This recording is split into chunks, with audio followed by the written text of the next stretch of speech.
Hey Luke, how's it going? Hey everyone, how's it going? It's going. You know, we have this running theme where we always talk about my weather here in Canada because it's so flighty. Let's talk about England's weather. How's the weather out there? Right now, it's mild. It's mild. However, the exciting thing is, I've been told that there's a heat wave coming. Now, when I say a heat wave, that means it can get up to, you ready for this? 19 degrees Celsius. Woo! We're excited. Whoa. We're excited. Whoa. So that That's that's tell you, turn on the air conditioners. Let's get the fans going because it is hot. it is hot. But I am Well, you know what? go on. What? You are what? No, go on. Just carry on. It's Do just, you love it? Do you love the heat?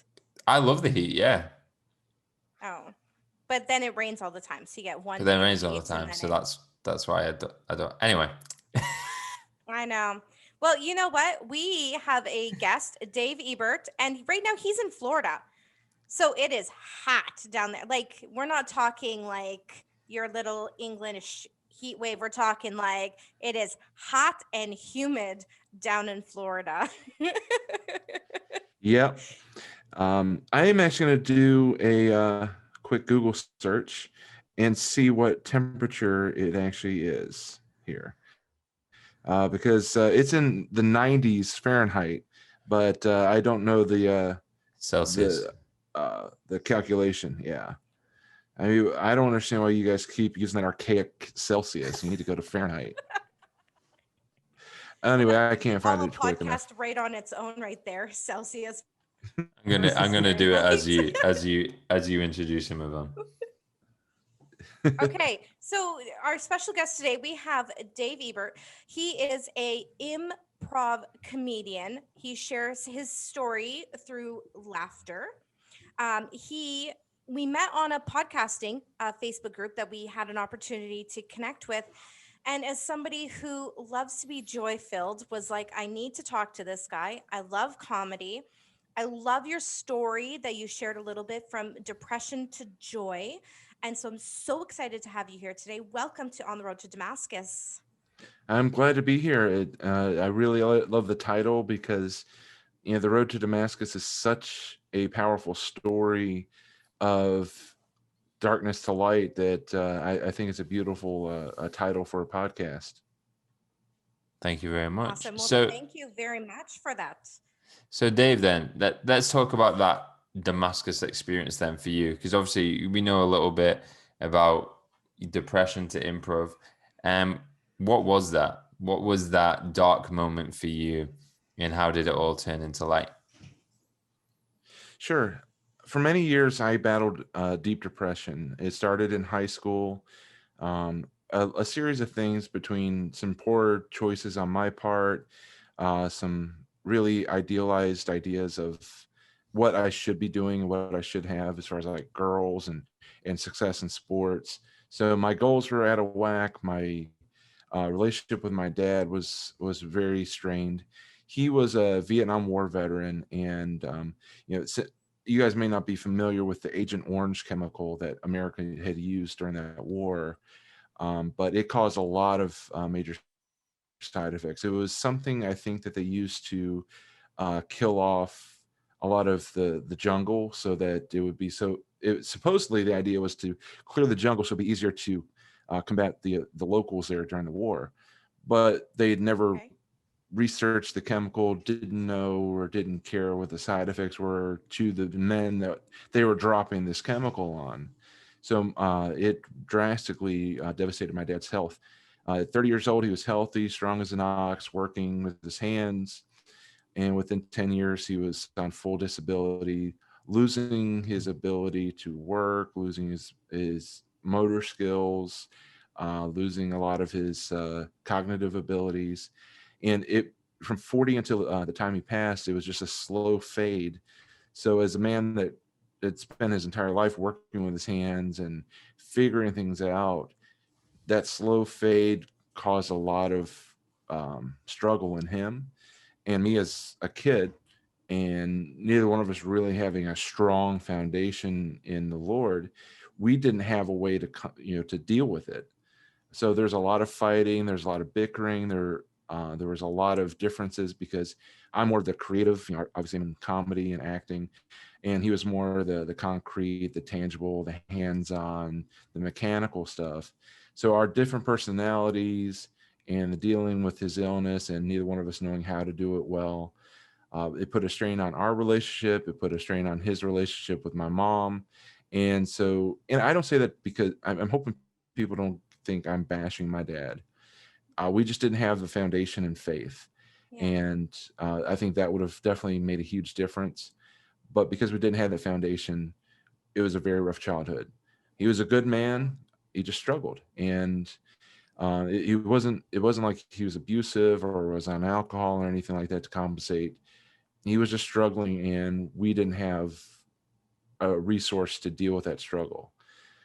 So all that fed into me entering into a deep depression, and I'd always tried to be funny. I always lived to make people laugh. Even at 2 years old, we used to have a Polaroid picture of me trying to steal the show from these guys that were doing a bodybuilding contest at the city pool. I was with my mom, my dad, and some of their friends. And so here's little chunky me at 2 or 3 years old trying to steal the show, flexing and I've always wanted to perform and make people laugh. I thrived off of it. So when I entered into the depression, it went from something done in pure joy to something done as a defense mechanism. I was embarrassed and ashamed that I'm smart enough. If I know that I feel depressed, then I should be able to get my way out of it. But that's not how it works for a lot of people. So comedy became something that prevented people from seeing how I felt. It was also something that I found worth in. If I could make somebody laugh, I know I made their day a little bit better. So that gave me worth. And it did so because I helped them not feel the hopelessness that I was feeling. Mm. And many times I would resort to self-deprecating humor, making fun of myself, making fun of the fact that my parents and our family was struggling with bills and we're on government assistance. So it was anything goes to make a joke to make somebody laugh. And that lasted from the time I was about 15 through high school, through college, through my first marriage. Just using humor, performance. After college, I got into pro wrestling. It was another outlet to be in front of people and give them entertainment so that they could benefit from me falling down or me telling a story in the ring. And it was all about being in front of people and trying to give them some joy, even as the bad guy. If I could entertain them, I found value in that. But then with my humor, with my performing, if I had a bad performance or if I told a joke that went too far and hurt somebody or fell flat, the shame would almost double up on me because I felt like, man, the one thing that I can do, I just failed at. So this whole time I'm wrestling with the idea of how do I just end it? How do I end the pain? So for many, many of those years, I was very, very much on the edge of suicide. I never took that step, and many times I would curse myself, thinking that, man, you're so weak. Why can't you just commit and follow through? Why can't you take that step? But to backtrack, I did go to a summer church camp, summer before my sixth grade year. And the Thursday night before we were leaving on Friday, I said the little sinner's prayer of, Jesus, I want you to be my savior, come into my heart. And I think, and I believe that because I was sealed and saved at that point, even though I was never in a position where I was discipled and brought up, that I was protected by that still small voice, which I thought was weakness, was actually God just kind of whispering, keep going. There's better days ahead. Um, and those better days didn't really start to happen until 2013, when I finally decided to pursue a real relationship with with God. Um, I tell the story that I was literally at this mountaintop where I could either go left and take my life, or I could go right and give my life. And because the depression hadn't really gone away, and there were so many things that were just going wrong, and a lot of annoyances. And it's like, what do I have? But God kept looking back. I could definitely see God just kept reaching out, saying, Dave, there's an answer. If you just turn this way, if you would actually look at me instead of keeping me at arm's distance. And the final moment in all that came on a Saturday morning. I was late for work, and I actually lived about 2 blocks from where I worked at a radio station. And I was in a very low populated area. There was our apartment building, which had, I think, 15 apartments, and then no other residents in that area. There was no housing or anything. But God ordained 2 kids from a Bible college to be on that corner as I was walking to work to offer prayer. I blew them off, though. I walked right past them. I said, sorry, I'm late for work. I'm good. Yeah, I know who God is. Yes, I pray all the time. Totally lying to them. But they handed me a Bible tract or a gospel tract. And for those that don't know, it's basically a small little comic book that has a gospel message to it. And that was kind of the final sign that's like, okay, God is actually reaching out to me. So I went home. I started reading. It's a book called The Purpose Driven Life by Rick Warren. I know it's a huge book here in the U.S. Okay. And I read that book and started to see where do I belong. And I don't bash West Virginia by saying this, but in a small little city in West Virginia, it was not where I was supposed to be. God was calling me back home to where I was born, into Chicagoland, in the suburbs of the city of Chicago. And all the humor that I've been developing, all the comedy, the ability to kind of read a room and know what will be funny in that room, God's going to use that. And that's where I decided, okay, this is where I need to be. I need to go to Chicago and develop a ministry using comedy and improv. And that was spring of 2013. Wow. Wow. There's so much there. I know whenever you say to a Christian, tell me your testimony, you've got the 3-hour version, you've got the 13-minute version. Yeah. But, it resonates with so many people who are going through that dark season. I think for me, one thing that really stood out in your story was that you used to use comedy as a way to escape reality in one sense yourself, or use it as a way to kind of feel better in one sense. But I find it incredible, God gave you them gifts, right? To the ability to be creative, and you're still doing it now. So what's the difference now in terms of you still doing what you were doing, but doing it in such a different, I guess, place in yourself, in your heart? The reason is it's more pure. Before it was hiding something. It was basically built on lies. I mean, frankly, when I would make people laugh while I was depressed and was not close to the Lord at all, I was lying, because I was telling people, yeah, hey, I'm okay. Let's have fun. It's all right. We can laugh at me. We can laugh at anything. So now it's more pure. Now there are some jokes that I would never tell again that I used to, pull before, because I didn't have a filter. Innuendo or graphic jokes, especially being in pro wrestling, in the locker room, it didn't matter. There was no filter.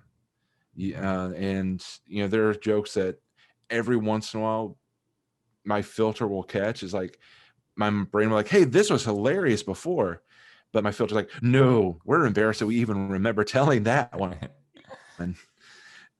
And so that's the great thing, is that God and the Holy Spirit gives you the ability to filter if you're willing to listen to that filter. So I'm still able to be funny and read a room and kind of know what needs to be said, but I also know what doesn't need to be said. Sometimes you get on a roll, and the temptation uh, to go blue is still there, but and blue is humor that's, very lowbrow, the kind of stuff you don't want your kids to know. Um, so it's a challenge. And when I first moved to Chicago, or back to Chicago in 2013, I took improv classes at a comedy theater called Gorilla Tango Theater. And I was the only Christian probably for 5 or 6 blocks. But it was a great challenge to do improv with people that only knew how to go low or to curse and to, create things that I wouldn't want to necessarily create, but I was able to still support them, be funny, but also not go there. And it was a great challenge. And I think God gave me that challenge so that I could develop that muscle of being able to see where an improv scene is going and know how to divert it without stepping all over people. Because for anybody that is new or doesn't know much about improv, the whole idea is that when you're out there with somebody, your job is to support them. Might have heard the term yes and basically that just means that whatever you've given me, whatever you've said or created in this scene, my job is to say, yes, that's true, and I'm gonna add something on top of it. And to do that, but also to stay within the boundaries of something like, if you think about Philippians 4:8, that was a challenge, but it was a welcome challenge to be able to develop that ability. And I think it made me an even much better improviser, because I have to think ahead, not only what's happening now, but how do I prevent myself getting into a tight spot where I either have to break improv rules or I have to break my relationship with the Lord for a scene. And so it was really a blessing to be in those moments. Wow. You said something with such wisdom, and it's knowing when to speak and knowing when not to speak. Yeah. And that is just wisdom right there in a nutshell, right? When Yeah. people go, oh, Yvonne, how do you gain wisdom? It's knowing when to talk and when not to talk. Yeah. And sometimes, we have opportunities where you're like, I have so much I could offer here, and God's just like, no, it's not your time. It's just shh your mouth. Let Mm-hmm. me work the room and do my thing, and then we'll be good. So that's really great. I was thinking about, as you were talking, I listen to a lot of worship music, and sometimes I sing it when I'm upset or when I'm angry, and I just hope the words stick to me. But one of the words that I kept hearing is that he literally took your mourning and turned it into joy. Yeah. Like that phrase, and some of us don't. Some of us, we have amazing opportunities where we've never experienced that deep mourning to go into joy. And that's okay, because that's not your Damascus road. And don't feel bad about that, Mm-hmm. but you get to share the story of people who right now going, I'm in the valley and it feels so dark. And you're standing up on the hill going, it's actually super bright. You just don't know. You're just in a shadow. This is my story. Keep going, keep climbing, keep going. And so I love all of that. So Yeah. tell us, so you do improv, you Mm-hmm. do comedy. What are some of your favorite things you like to do right now?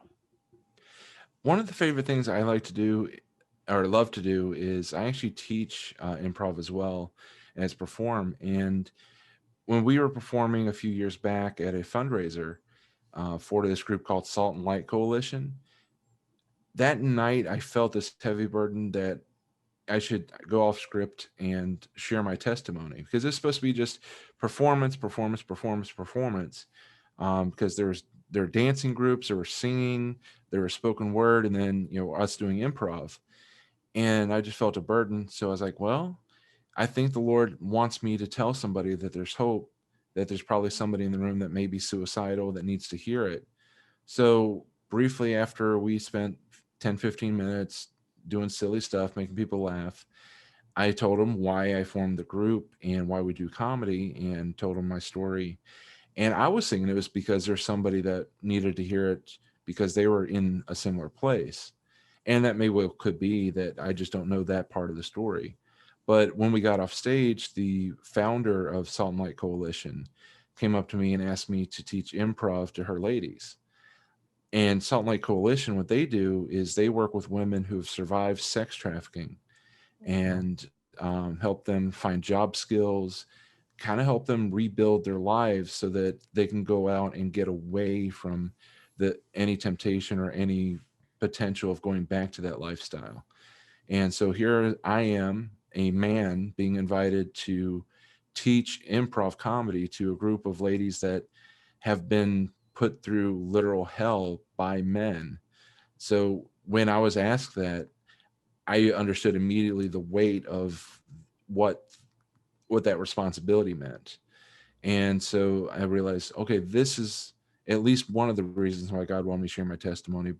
I think there's something about me being vulnerable that made her realize that this is a guy that I can trust with my ladies. And for the last 2.5 years, once a month, we'll go and we'll do an hour of improv comedy basics. And just the joy that I see in their faces when they're able to laugh and shed the weight of the world, because yeah, they've survived hell on earth, but they're still going through a lot of trouble because many of them, either by their own choice in coping or by their handlers or their pimps, whatever you want to call them, they end up addicted to some sort of drug, whether it's, like I said, whether it's their choice to cope or it's their handler trying to keep them addicted so that they feel like they have no hope of escape. So they carry some physical scarring and wear and tear, and they have, and I don't mean that I hope I'm not coming across as judgmental. I'm just saying that you can see that they've had rough life. And the easy assumption is, oh, this is just a drug addict. I can't trust her with a job. I can't hire her. She's got a record. I can't trust her with anything. So they're wrestling, just trying to find a place to stay. They're wrestling to try to find a job. They're trying to get their kids back because they've been taken away because they have a record. And so they come into my class with the weight of the world on their shoulders. And literally within 5 minutes of just doing some warm-ups, you see just the burdens just crack off and fall to the floor. And for an hour a month, they get to laugh like kids. Some of them got sold into trafficking as young as 10, 11, 12 years old. So for just those moments, they get to feel the joy of childhood again that was taken away from them. And that, if I never do anything else in comedy, that's the biggest thing I could ever do. Wow, that's beautiful, and such a testimony for the opportunity that you're given them women. Thank you so much for doing that for them. I've got a question for you. Is God funny? And the reason why I say this is because when God speaks to me, sometimes he says things that are quite funny and quite witty. I'm wondering if it's the same for you. Did God ever joke with you? Does he ever use your personality and speak through your personality, if that makes sense? As far as like direct one-on-one communication, he works differently with me. Normally he's working through other people. Okay. Because, and the reason he does that, I think, is because I have so much going on in my head that it's hard for me to filter out, is that him or is that me? So Yeah. he'll send somebody else to confirm it. Yeah. So he understands my personality. He understands that my mind never quits, which is it's a blessing and a curse sometimes. Yeah. Because I can find humor anywhere. But when he does talk to me, it's usually in a way that's arming me to be able to give the gift of laughter to somebody. There have been times where I've been doing improv and a character or a phrase or some tick that I do on stage I would have never thought of. And I can only attribute it to God wanting to give somebody in that audience something to laugh at, whether it's something that they recognize about themselves or recognize about somebody in their family. So I know that God speaks through me that way. But as far as like me and him sitting together joking, he hasn't done that yet. I think he tries to keep me humble that way. Yeah. You're tough God's cricket. like, That's knock, why. knock. Like, is that your But best joke? But God is definitely funny. I think he's described as a father in the Bible. And what father doesn't laugh when his kids do something silly? What good father doesn't take joy in their kids laughing and having fun? And this is also the same God that created these odd animals like the duck-billed platypus. It's like a duck, a dog, and a beaver just got thrown into a blender.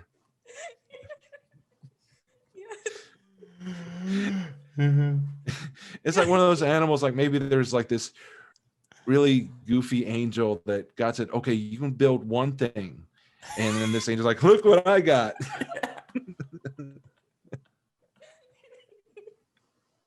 Oh. Yeah. It's like when your kid comes home with a project and you're like, yes, oh, no, I want you to put it on the fridge. Put it there for the whole world to see. Yeah. Oh. Yes, we'll put it behind grandma's will right here, a special spot on the wall. You know what I love about, listen, I mean, there's so much to love about your story, your moments, your interactions. What I love was that, God gave you a beautiful gift to share with others. And it was evident from the beginning, and it was a gifting on your life that he had for you. And it really only started fully manifesting when you decided to walk with him. Mhm. And so, and I love that because laughter is for everyone. Yeah. Like, people always say laughter's for everything. So for everyone. So you have this gift that's just for everyone, Yeah. no matter where they're at. It's, it's for everyone. And so he's using it in little ways, and he's using it in such big ways. And so thank you for honoring your gift, number one, that you bring joy to people who don't get to experience joy. And I know what that's like myself, spending years of not experiencing joy, until someone came along and was like, it's okay to laugh It is, even yeah. when it's going bad. So when you had these moments in the past where you were upset and you used your gift internally, when you're using your gift now, what's your process? Because it's improv, the only process I have is just tuning in and listening to what my partners on stage are giving me, and then also paying attention to the room. And I am 100% Christian, but there is something to energy. Like you can kind of feel when a group of people, if they're down, if the collective is down and they're not feeling well, or if they're up, you can feel it. And a lot of that developed when I was doing pro wrestling, because part of wrestling is improv, where you get a scenario, you go out there, you tell a story, you feed off the crowd. If the crowd loves what you're doing, the match goes a little bit longer. If the crowd is totally not into it, you cut the match, you finish it quickly, get off, because you don't want to kill the entire show, because there's more stuff to come. And that's the same thing as improv. We'll have a scene, or in short form improv, we'll have games, kind of like Whose Line Is It Anyway? And if the crowd's just not into it, we'll edit and we'll get out of there so that we save the rest of the show. But if they're loving what's going on, we'll keep going until we get to a point where it's like, okay, let's end it now, not to rob them, but to keep them wanting more. Because if you give them everything they wanted before the show's over, then the show is over. You want to kind of keep them, keep them engaged. So my process is just to feed off of the people in the room and try to find that balance between giving them what they want or what they expect and then surprising them. Because sometimes if they feel like you're going a certain way and you pay it off with their expectations, they truly enjoy it almost as much as they enjoy the swerve. So it's just getting a feel. Sometimes you guess wrong. Sometimes you miss on both. But my process is feeding off everybody. And my job is not to be the funniest person on stage. My job is to make my partners look like they're the most brilliant creative people ever. Because if I'm doing that for them, they do that for me, we have fun. And if we're having fun, the audience is going to have fun. And especially being Christian improvisers, being humble, being servant oriented, and coming on stage with love, you have those three characteristics, you're going to be a good improviser and you're going to be a good follower of Christ. I love that. And you said, and something's interesting, I've got a question for you, because you said, and sometimes you miss it.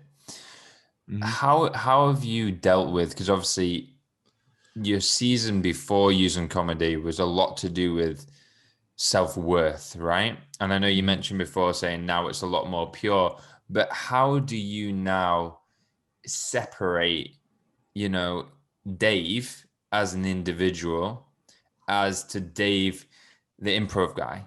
Do you know what I mean? And he's doing jokes, and when nobody laughs, how have you been able to, because I'm guessing at one point when nobody was laughing, that can totally rock your identity and your self-worth. Mm-hmm. How have you separated that? Or is that still a process that you're going through? I've separated it for the most part. I mean, there are times where, and it's kind of the illness that all performers have. You're kind of your own worst critic. And when you're on stage and you're that vulnerable, especially working without a net as an improviser does, that, if you mess up, there's no catch. It's you mess up and you're going to have to trust somebody to come in and either save the scene or somebody to do an edit so that we can just move on from it. And I think by doing improv more regularly, the way I have the last 8 years now, it's helped me develop the ability to just move on. When there's a scene that goes flat, when there's a character that completely bombs, you just move on. And like my walk with Christ, I'm not defined by the mistake. I'm not defined by the bad scene or the bad line. I'm defined by Christ. Before, I was defined by the last laugh. And if I didn't get that last laugh, then my definition was shaken, like you said.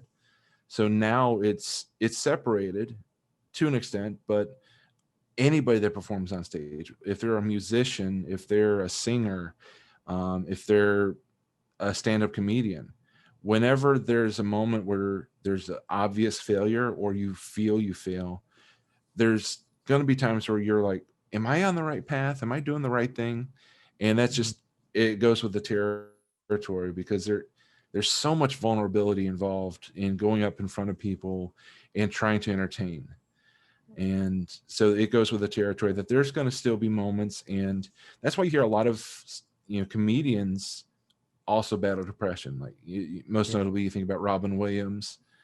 And it's because to do what we do, there's a level of vulnerability. And unfortunately, I don't believe Robin Williams had a faith in God, a true faith in the God of the Bible and Jesus Christ. So he didn't have that safety net or that life preserver to grab onto when he got to those moments of self-doubt and feeling like he was drowning. And I'm only speaking, from a 30,000 foot view. I don't know, and nobody does, what exactly he went through. But my conjecture is that he just didn't have that life preserver to cling to in those moments where he battled with the failure or missing the stage or whatever he was going through. So I am able to separate it, and my wife does a great job of helping me separate it on those times where the scars kind of flare back up. I don't know if you've ever had a major injury where you've got a physical scar, but every once in a while you'll bump it or something will rub up against it, and that scar will become really tender again. And the enemy kind of does that when you've had a depression and things like that. He'll find those emotional scars and just pluck them just a little to where you feel that twinge again, and you start seeing kind of the shadows of what you used to feel. And it starts to remind you of where you used to be. It's not to the depth and it's not to the power that you used to feel it, but it's that reminder. And if you don't take captive those thoughts, you can spin into a place where you feel a little bit of that darkness again. And so it is a challenge, and it's one of those things that is part of working out my salvation with fear and trembling, of continuing to separate further and further from those moments where my mind goes back into those places of feeling unworthy because I failed at this show, or because I crossed the line with this joke or something like that. Wow. Yeah. And that's such a vulnerability you just shared there, because we think that when we have Christ, that everything just magically gets better for us, Yeah. and we should all be happy people all the time. And there's a time where Jesus wept also. Mm-hmm. Right? There's a time where he does sit with us. The thing is he never just sits with us. He also gets up and pulls us up and says, let's keep going. Exactly. So, and I love that. It's such a beautiful story, and how you've said that, you being down, he was there with you and he's pulled you back up and go. Okay, I have a very important, super important question. Okay. Does your wife think you're so funny? I think she does, but she does a very good job of trying not to over inflate my ego. Yeah. I think she's accepted the mission field of being the thorn in my flesh to make sure that she doesn't laugh at everything. And but she enjoys a lot of the things I do. She enjoys a lot of the stuff I pull at home when it's just the two of us. And my rule is a groan or an eye roll is as good as a laugh. So between laugh, eye roll, and groan, I'm doing pretty well at home. I'm doing great then, actually. That's quite good then. Yeah. My husband doesn't tell me I'm super funny. I think I'm hilarious. I laugh at my own jokes. So I mean, I'm my biggest critic. So, man, I need to get on a stage. Apparently, I'm so. I'm just kidding. What's been one of the most fun things that has ever happened is there have been a few shows or a few events where my wife and I have performed together. She's one of those where I have to drag her on stage kicking and screaming, but once she's there, I have to drag her back off kicking and screaming. But since we're married, I came up with, if we ever perform together, we call ourselves a team of Mad Trimony.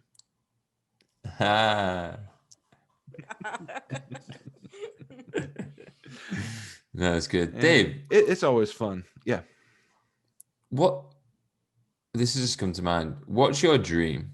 Like, have you got like a big dream that it's something that you really desire to do, or something that God's placed on your heart? I know you're passionate about what you're doing now, but what is the dream that's on your heart?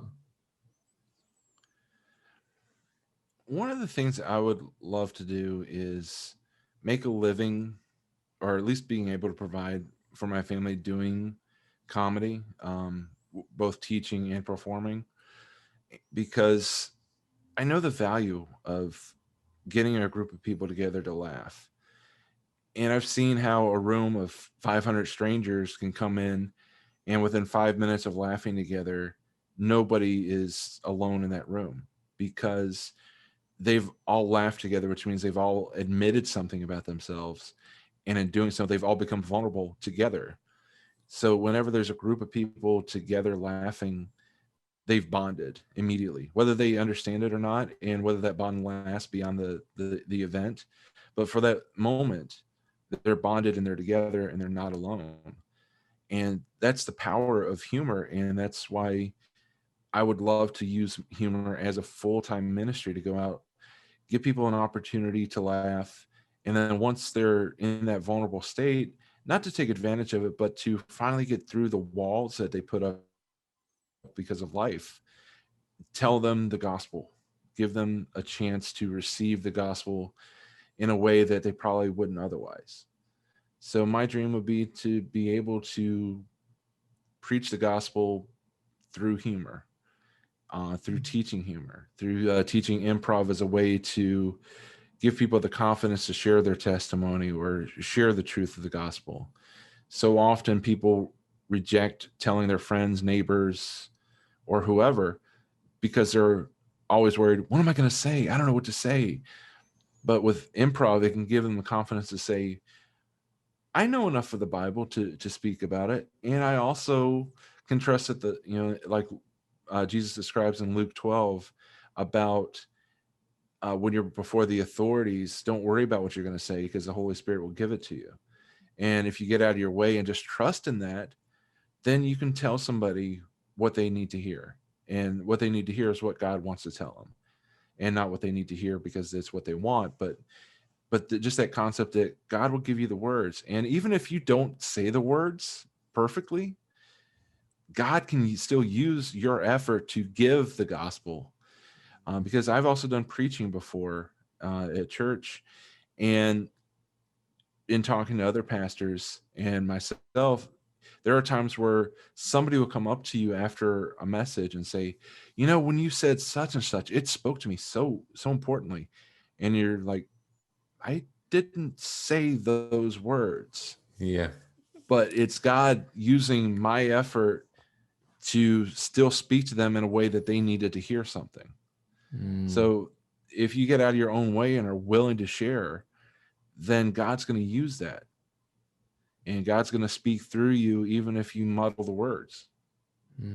Wow, that is a beautiful dream. I have a friend who actually uses magic to go out on the streets and share the gospel. And he breaks walls down just like you do, but he uses magic tricks to do it. So I love that. And what I love is that my daughter is a very creative being. She is beautifully inspired by creation all the time. And she felt horrible. She's like, I'm not really good with words and I'm not really good with that. And I said, you just have to look outside to see that the God of creation, the ultimate creator, creates. Look at the creation that he made, right? And so if you're Mm-hmm. not really great at speaking, he is a creator of magic. He's a creator of improv. He's a creator of, and all of these things. And he uses all of that to glorify him. So Mm-hmm. I What is love she what good at? she is a cosplayer. Okay. So she actually has a very large following of cosplayers who follow her because she is a Christian cosplayer, and there's not a lot of them out there. So she makes her own costumes, puts on her own wigs, and is quite active on TikTok. So Hey, she's found her mission field. and that's the thing, I could never do what she's doing, just like I can't do what you do. There's something so authentic when you get into the mission field that God has prepped you for, and Yeah. you come alive when you speak on it. And that's what we've watched you do, is really come alive talking about improv, and your passion to want to bring joy to people is, yeah, it's so good. Yeah, it's infectious. It's Yeah. infectious. Thank you for sharing your dream and your story with us, Dave. I really Yeah, appreciate it. absolutely. All right, guys. Absolutely. Well, if you have enjoyed this week's episode, if you have felt inspired by Dave's story and Yes. his ministry, Dave, where could people find you if they wanted to connect with what you're doing? Primarily, they can find me my primary ministry is called Gifts for Glory. You can find us at gifts, the number 4 glory.com, or Facebook, Instagram, or Twitter at gifts, the number 4 glory. And we have a podcast where I interview fellow Christians, and we talk about them and how they're using their gifts for God's glory. And that's also where I'll share anytime I'm doing any shows. So if anybody wants to connect with me, that's the best way. And also, one thing I do share anytime I give my testimony is if there's somebody that is wrestling with depression or thoughts of suicide, they can email me anytime. It goes directly to my phone. My email is dave@gifts, the number 4 glory.com. And you are welcome to use that email. If I'm asleep, give me a couple hours to respond, but otherwise I'll respond as quickly as I possibly can. And it's not to preach to you. It's not to throw a bunch of scriptures that are already copied and pasted, ready to go. I want to be somebody that walks with you through that valley and helps you find the peak out of that valley.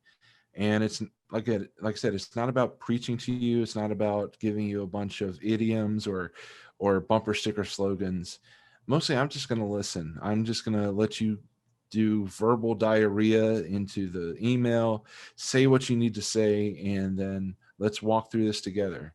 So email me anytime if you're wrestling with that, especially if you're wrestling with the idea of suicide, because I want to be somebody that can be there for you.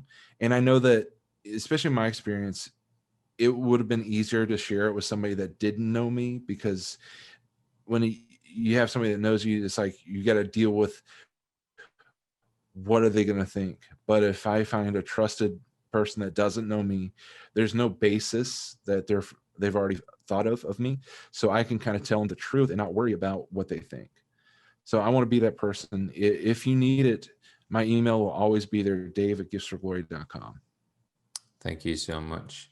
And guys, if you've joined this week's episode, make sure that you give it a like, share it with your friends and your family. And we will see you next week on the road to Damascus. See you later.